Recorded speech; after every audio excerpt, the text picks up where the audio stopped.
I'd like to support the motion by the Minister for N15 Asajaya to form this steering committee chaired by Yang Amat Berhormat Prime Minister, comprising of representatives from the federal government, Sabah and Sarawak, to review the implementation of Malaysian Agreement 1963.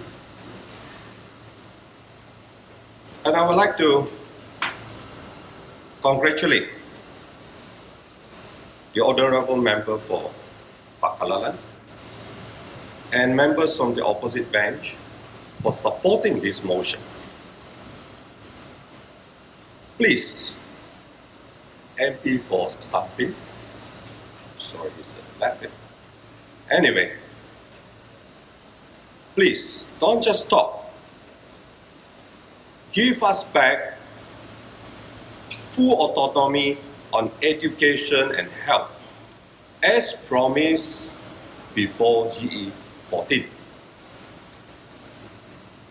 Let Sarawak decide on her own education and health policies. Stop your play acting on the 20% oil royalty.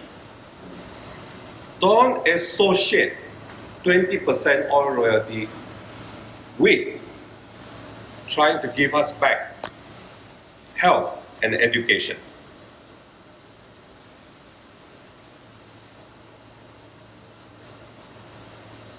Just give back whatever Pakatan Harapan have agreed and promised before the election. For the information of everyone here, I'm sure all of us agree. Sarawak do not recognize PDA 74, the Territorial Sea Act,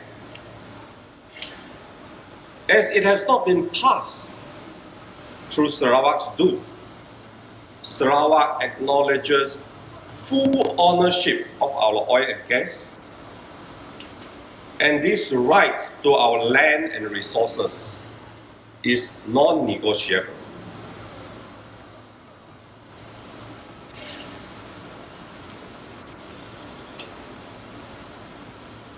Honorable Datuk Ahmad Speaker,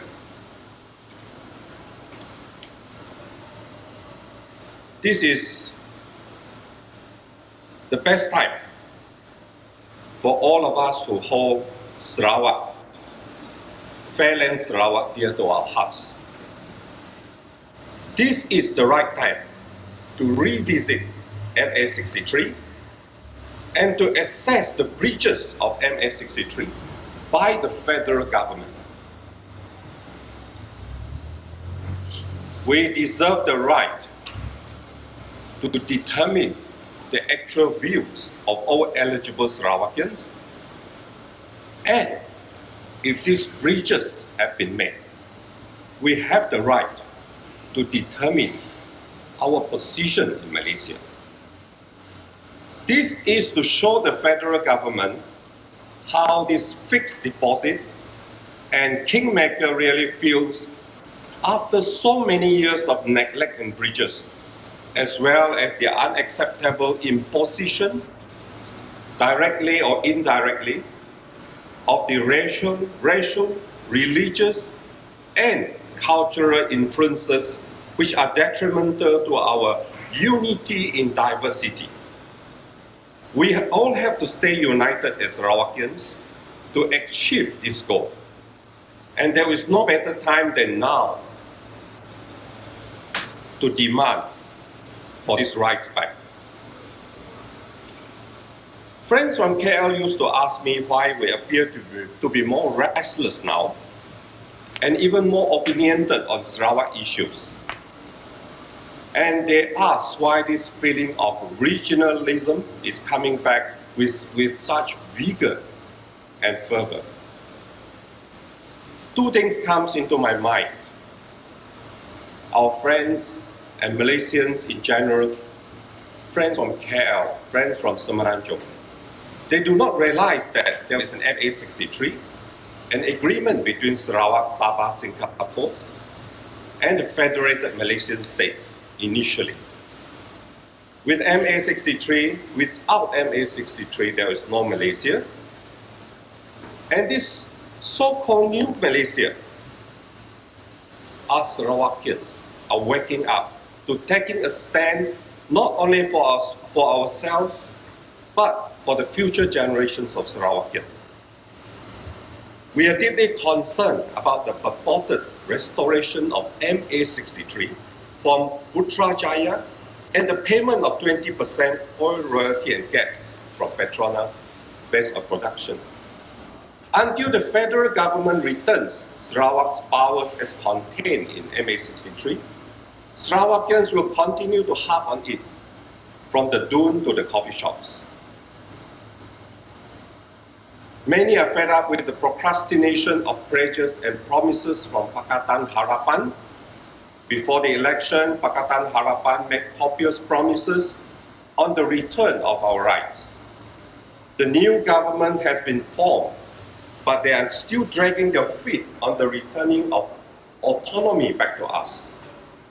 As I mentioned just now, just return health and education back to us. It is no wonder that the people are feeling agitated over the reluctance and obstinacy of Pakatan Harapan to recognize and to fulfill MA63. Sarawak needs all the money that we have, that is from the oil that is extracted from Sarawak. It is ironic that while Peninsular Malaysia enjoys the best infrastructure, many rural areas in Sarawak do not even have basic amenities like piped water, electricity, or proper roads leading to homes. With 15 billion in oil and 49 billion in gas siphoned from Sarawak annually, we are begging for pittances and crumbs of 5% thrown at our feet annually. 5% is just over 1 billion. Where is the logic in this? We want full ownership over our oil and gas, which is rightfully ours. And why are we so far behind economically when it is our oil and gas that is being used to improve Peninsular Malaysia's elevated lifestyle? Sarawak wants good roads, good schools, good hospitals, medical care, and affordable housing comparable to our Semenanjung partners. It is our oil and gas, after all. Don't we deserve it? Let's not forget that Sarawak produces 850,000 barrels of oil at 291 per barrel, equivalent to 250 million each day, to benefit the Federated States of Malaysia. With that, I would like to support one against this motion, and thank you very much, Tuan Speaker, for the opportunity to debate.